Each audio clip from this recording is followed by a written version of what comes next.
Hello everyone, welcome back to my channel and welcome to a very special holiday video that is my Christmas present to all of you. So I know I have been incredibly absent here on YouTube the past 4 or 5 months this school year. I've just been really busy and I've been prioritizing other things. So I do have some things in the works that I'm hoping to get out to you all soon. But right now, in the spirit of Christmas, I am going to be sharing a fun holiday dress tutorial. We even have the studio all decked out in Christmas. So throughout the month of November, early December, I was working on a holiday dress for a Christmas party that I was going to. And obviously I filmed that whole process and was hoping to get it out much earlier in December, but things got in the way, and so here we are, Christmas week, and I am finally getting to share it with you all. So I hope you enjoy this little holiday dress tutorial, are inspired in some way, and Merry Christmas. Alright, so this is my dress design that I think I'm going to go with for the kind of party dress. We'll see if it stays along these lines, but my idea is to do kind of like an empire waist, but then this is in a way fitted like a corset with boning. The sleeves are poofy, but they're made out of this fabric, which I just found. It's a very drapey fabric that kind of has a print that was woven or finished into it. And then the main part of the dress is going to be in this kind of mauve-y red fabric that I got on this roll randomly at Goodwill, along with like 6 other rolls of fabric, and they're pretty close in color. So this has a bit more structure, so I think I'm going to use this for the dress. It's going to be a really full circle skirt that is a midi length. The main bodice is going to be made out of this fabric. The sleeves are going to be this fabric since it's more flowy, and then there's going to be edging of this fabric along the bodice as well to kind of tie it all in together. So we'll see how that goes. I'm going to be using my 2 bodice slopers to draft the new bodice, and I'm just going to make the sleeves out of an adjusted sleeve pattern that I have that I use for like all my poofy sleeves, and then we're just going to see how it goes along. So as is the case for most of my projects, I used my sloper bodices to retrace them and turn them into my new pattern pieces. For this dress, because I'm making kind of a 1960s style bodice, I knew that I was going to have to separate the top from the bottom. So after tracing it, I made some markings of where I was going to separate it, and then I also changed a couple of things about my bodice, like narrowing my shoulders and my armholes, and I also changed my neckline from a high kind of scoop circular neck to a lower square neck. After I'd taken some measurements and made some markings on my traced out bodice, I just went and drew in my brand new lines to create my new square neckline.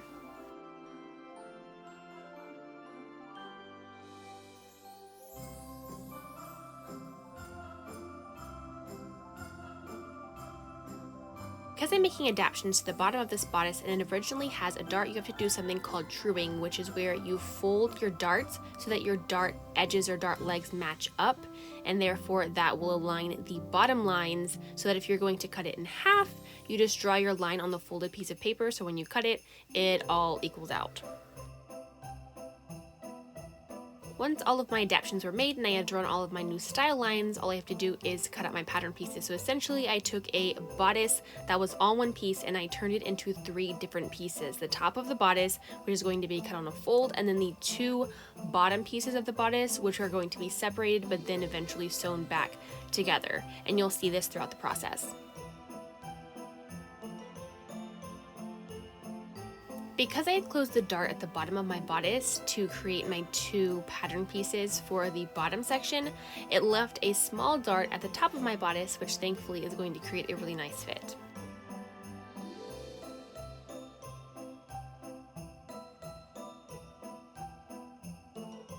Now that the front bodice has been adapted into my new style, I now have to go and do the same thing to the back. Now the back is not quite as in depth, but we do have to divide it into the 2 pattern pieces for the bottom of the bodice and then also create that top section of the bodice, because again, we are taking essentially a 1 pattern piece bodice and turning it to 3 different pieces that are going to be sewn together.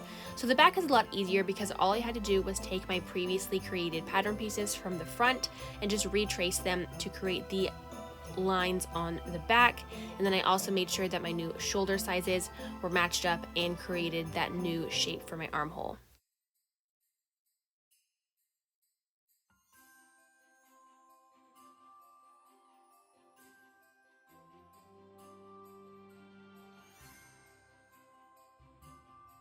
And as always, it's important to remember that you add in your pattern markings to any new pattern you're creating.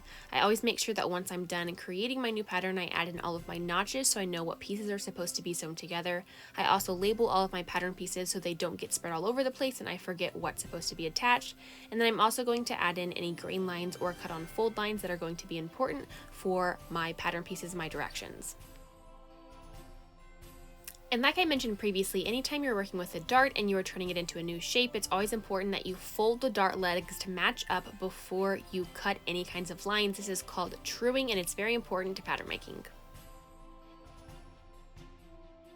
Now that all of my brand new pattern pieces are cut out and created, it's time to actually cut them out of the fabric. Now, because I want to self-line this bodice as I do with most of my bodices, we are going to cut every single pattern piece 2 times. So for the bodice front, we're going to cut it 2 times on the fold. And to save yourself time whenever you have to cut double layers of fabric, always make sure that you just make sure your fabric is layered and folded into multiple layers before you start cutting it out. Then you only have to cut it 1 time, but you get all of your pieces.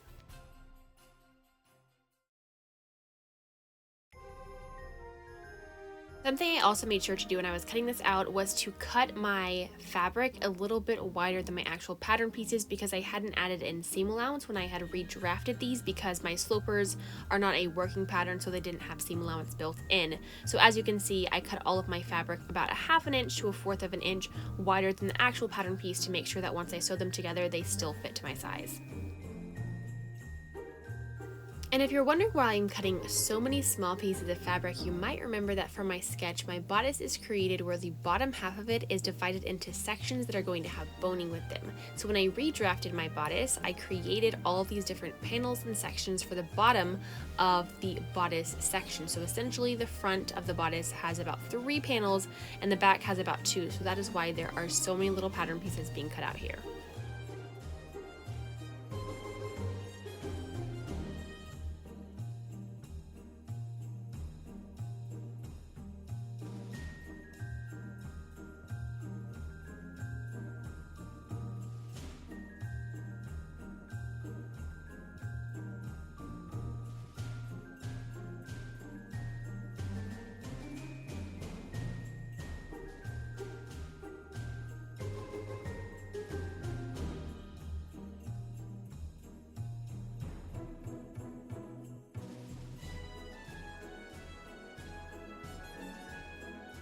So once all of my bodice pieces were cut out, I started by cutting a lot of different strips of this textured fabric that's going to be the accent of my dress. I knew that I wanted to use this to create some channels for my boning. I'm also going to have an accent of it to divide the top and the bottom halves of the bodice, as well as have a bow made out of this fabric. So I started by cutting a lot of strips of it that were about 2 inches wide so that I could fold those in half lengthwise, sew them together, flip them right side out, and they would be a little less than 1 inch wide. And then for the bow, I cut out a piece that was about 3 inches wide.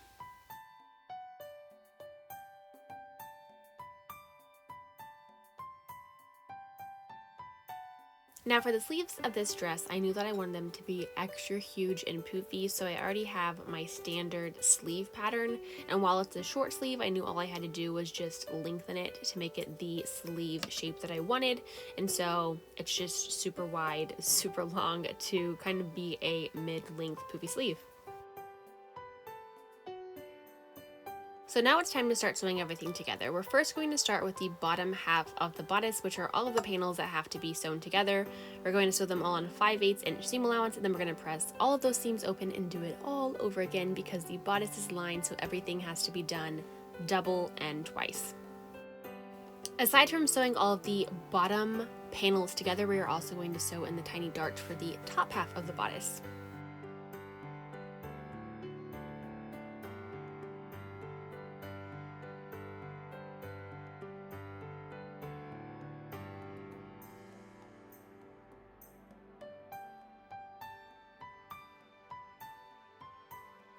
Once all of our pieces are sewn together, we're going to take it over to the ironing board and we are going to give all of our seams a nice press. We're going to do this for all of our layers, and we're also going to press any of our darts to the side. Remember when I said we were going to do this all over again because we have a lined bodice? Yeah, this is that part where you're going to do all the steps I just talked about again. So you're going to sew all of the bottom panels of your bodice together. You're going to dart the top of your bodice, press them all open, and then we are going to sew them together.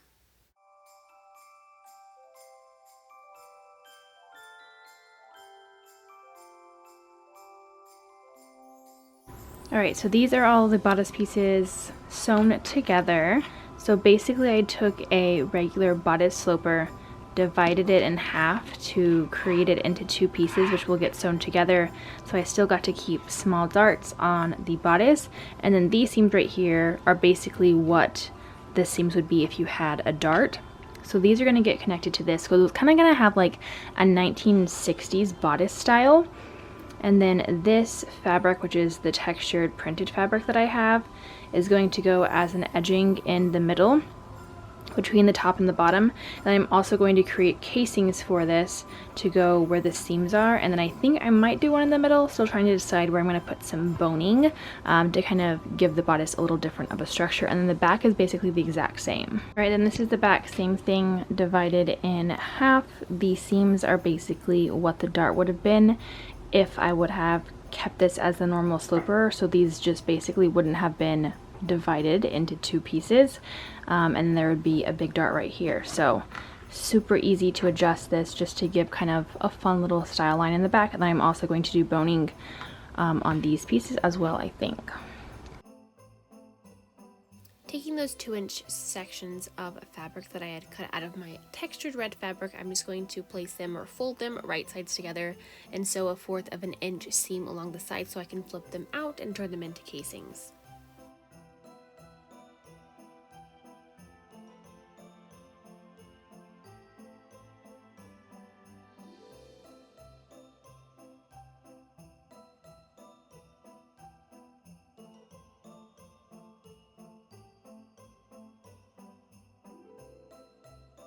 Next, I'm going to start attaching my bodice pieces together. I'm first going to do this by pinning my front bodice and my back bodice together along the shoulders. Once my shoulder seams are sewn on my lining and my outer bodice, I'm then going to place them all right sides together, pin around the neckline, and sew it.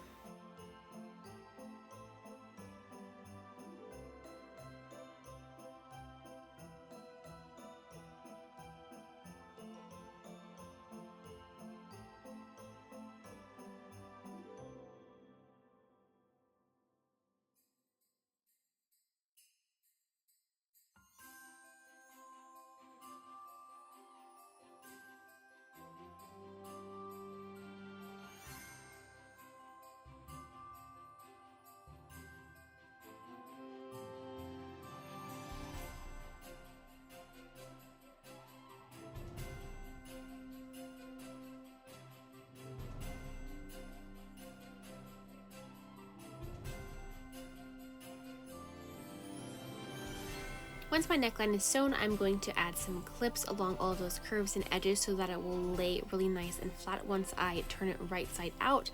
And after I have done that, I'm going to give my neckline a nice press so I get a really nice and crisp square neckline.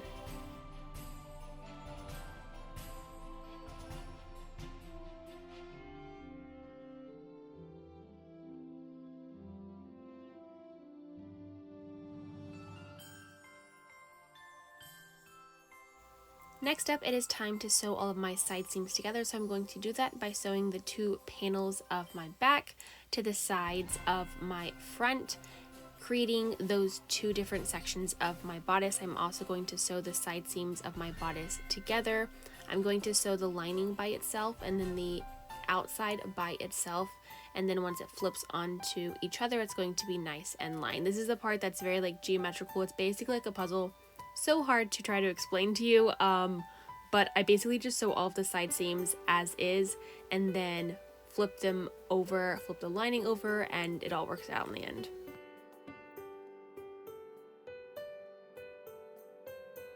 All those sides that we just pinned, we're now going to go sew all of them. There should be about 8 to 10 in total because you have the side seams for the lining, for the outside, for the bottom, for the top, all the things. So there's a lot of side seams that need to be sewn.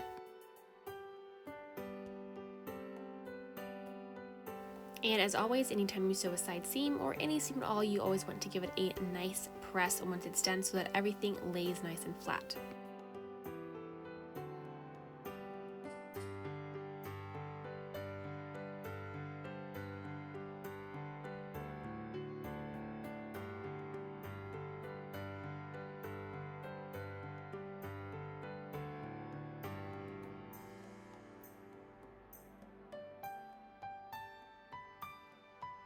Now that the top part and bottom part of my bodice are created, I now need to attach them together, and I also need to attach the accent of my textured red fabric between the two that kind of separates them. So what we're going to do is we are going to lay that textured piece right side down on the raw bottom edge of the top part of my bodice, and then we are going to sandwich that in between the bottom half of my bodice, so that will all be nice in the end, and then you will have this nice little textured pop of a red fabric.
For these seams, I'm going to press them downwards instead of open, and the reason I'm doing this is because I need that accent of textured red fabric to lay flat facing downward on the outside, so we're going to use a lot of heat to make sure it stays in place.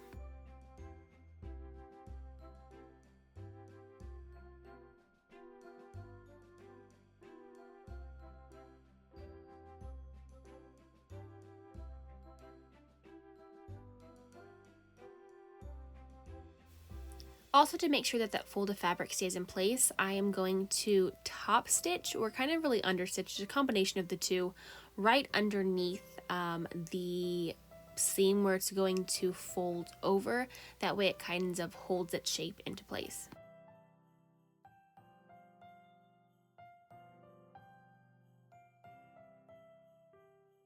Now, as you can see, the square neckline is nice and crisp and pressed into place, and that red accent of fabric is holding its own as well. The last step before attaching the skirt is to go and sew in my channels for my boning. So I opted not to sew the red accent fabric on the outside to create my channels. I'm just going to sew my channels directly into the lining. So what I do for this is I sew a seam on top of any seam that's already there, and then I use my boning as a guide to sew a second line of a stitch to create the full channel that all of these boning pieces are going to be placed into. So basically along the front there's going to be one in the center, one on each side seam, and then 2 additional ones in the back.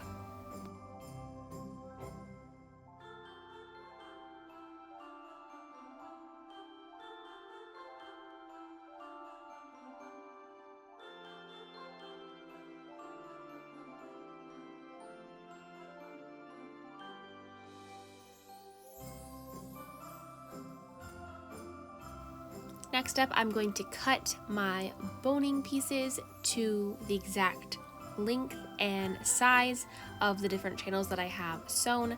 I also like to kind of melt the end so that it doesn't snag my fabric, and then you just insert them into place. Once you sew on your skirt, the holes along the bottom will be sewn up.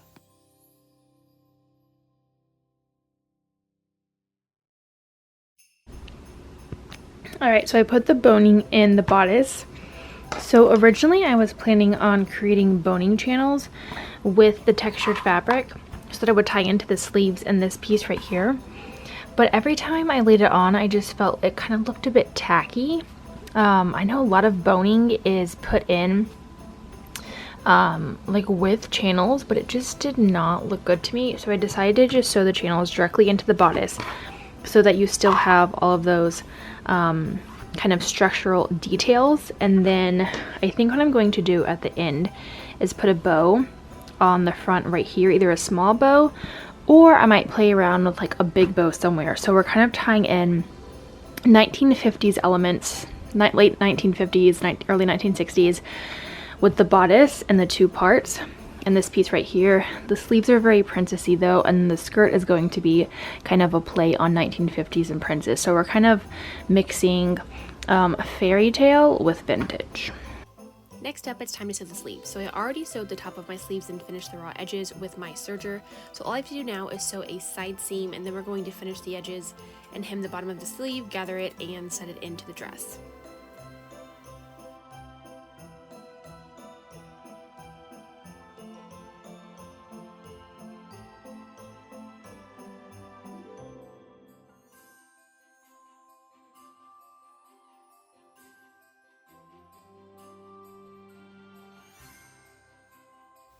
To finish and hem the bottom raw edges of my sleeves, I decided to use a rolled hem, and I easily do this by using a rolled hem foot on my sewing machine. This is the quickest and easiest way to hem any kind of garment or sleeve. I'm also going to do this exact same hem on the bottom of my dress.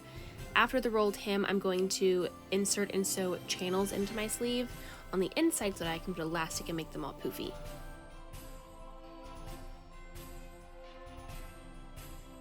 Since I need a way to add elastic to the bottom of these sleeves to give it a little bit of a ruffle and also fit it to my arm, I am drawing a line about 2 inches up from the bottom hem of my sleeve.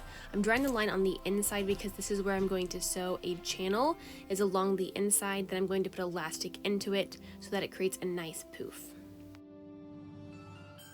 I opted not to use the channeling that I made out of my textured fabric on the outside of my bodice for my boning. I decided to use it as the channel for my elastic, so this just easily gets pinned to the inside of my sleeve, and then after it's sewn I can put my elastic into this.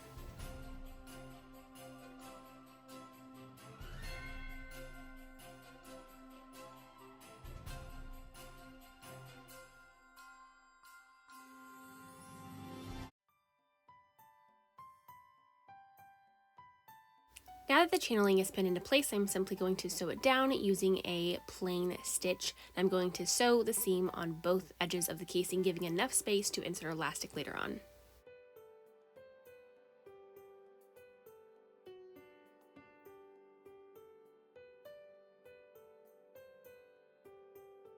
While I'm at my sewing machine with my sleeves, I'm also going to add in my basting stitch along the top curve of my sleeve so that I can pull that basting stitch later on and gather it and then sew it into my arm casing.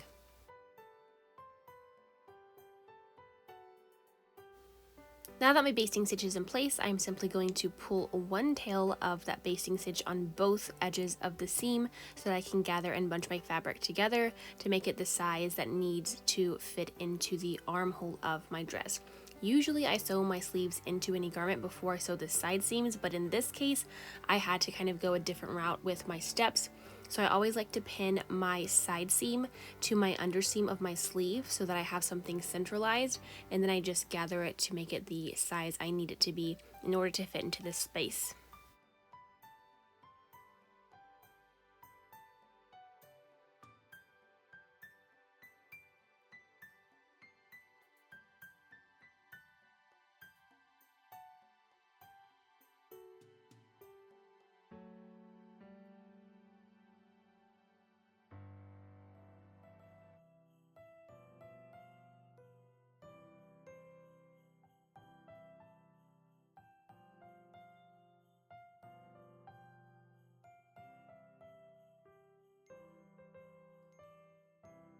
I'm going to do the exact same thing for the second sleeve, and as you can see, all of my gathers are centralized along the top curve so I can have the most poofiness.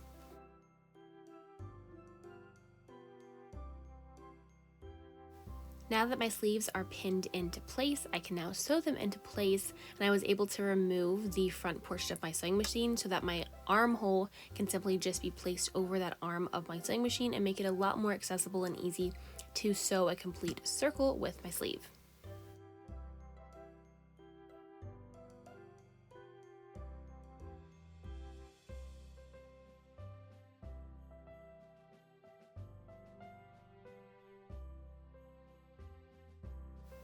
And here are what the sleeves look like after they are sewn in. You have all of the nice gathers along the top, and then I also put my elastic in, so now we have a nice little ruffle along the bottom, and this will give it a nice poofy effect when it's being worn.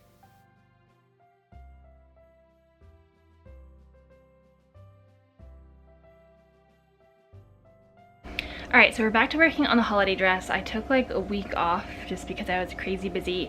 But really all we have left is to cut and sew the skirt attached to the bodice and put in the zipper.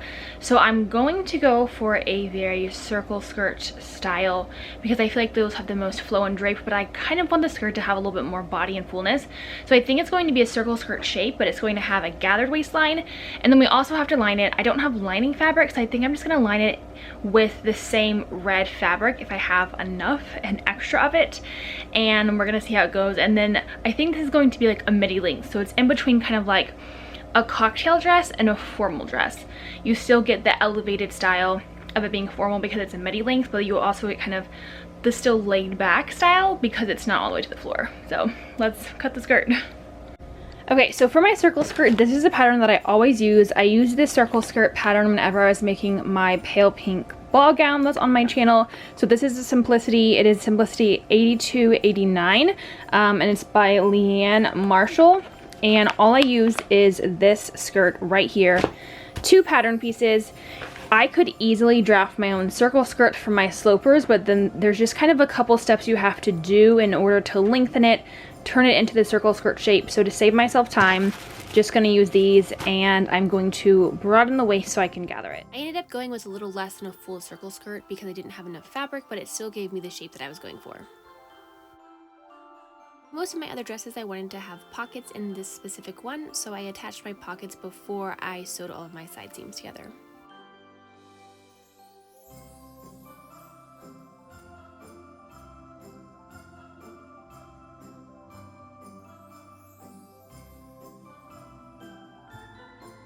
After my pockets are attached on all of the sides, all I'm going to do is attach a front piece to a back piece, sew down the side, sew around the pockets, and then sew down the rest of the side to create the full side seam and also have the magic little pocket.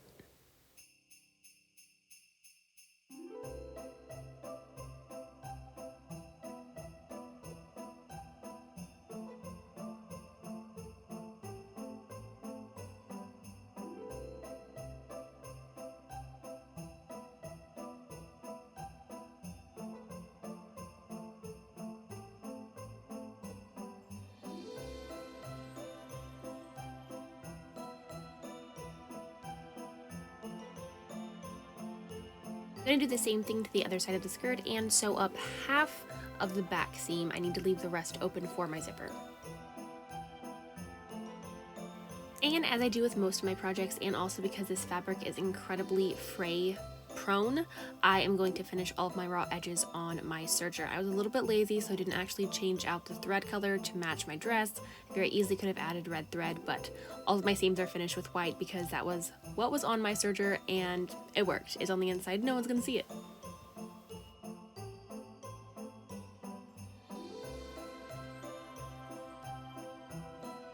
I also cut out a small little circle skirt as my lining out of this leftover satin fabric that I had. Hemmed it so the side seams, all the stuff.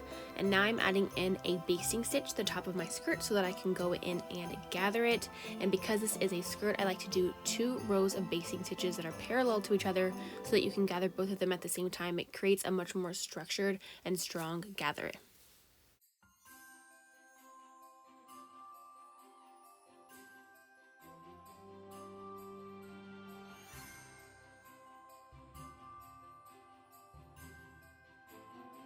While I'm at my machine, I also switched out my regular presser foot for my rolled hem foot so that I can quickly add a bit of a rolled hem to the bottom of my circle skirt. I love to use rolled hems on circle skirts because they're more of a curved edge, and rolled hems work really well for that, plus they save you a ton of time. Now it's time for the oh so dreaded task of gathering a waistband of a skirt. So all I do is grab 2 tails of my basted rows of seams and I just hold them tightly while I create all of those gathers around the waistband, and I'm going to do this until the waistband of my skirt matches up and equals the waistband of my bodice. I'm also going to match up all of my side seams in the process to make sure that everything lays nicely and looks really well while being worn.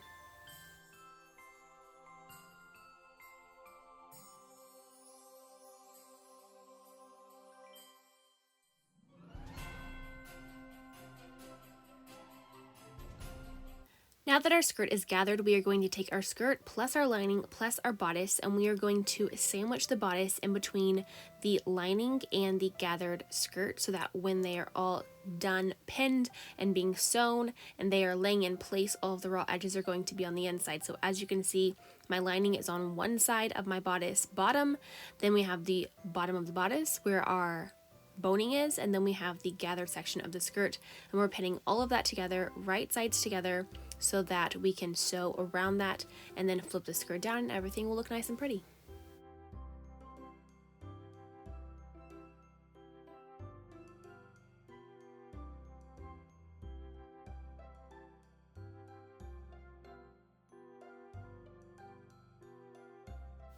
Once all 3 of those layers are pinned, we are going to take it to our sewing machine and sew them all into place. You want to make sure that this seam is below the 2 rows of basting stitches so that you don't have any random seams on the outside of your garment.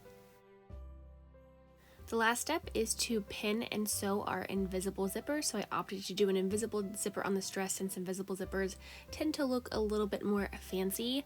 I always pin my invisible zipper in a way where the dress is going to fit to my body. Make sure you switch out your presser foot for a zipper foot and sew it into place. There's a lot of great tutorials online showing you how to sew an invisible zipper. They're way easier than you think.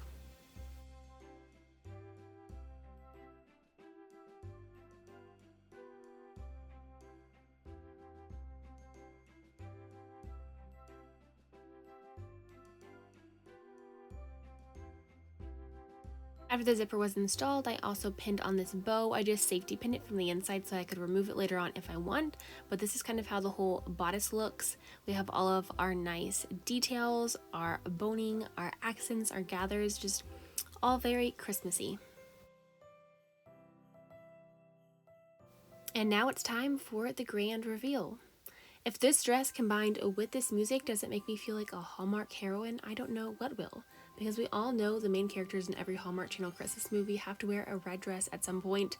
So basically this dress combined with my surroundings makes me feel like I have stepped straight out of a Hallmark Channel Christmas movie. And also, can we give a big shout out to my mom for her fabulous Christmas decorations? She absolutely outdoes it every single year, and our living room is so magical. And this dress is so magical. I absolutely love how it turned out. It is the perfect dress for Christmas time.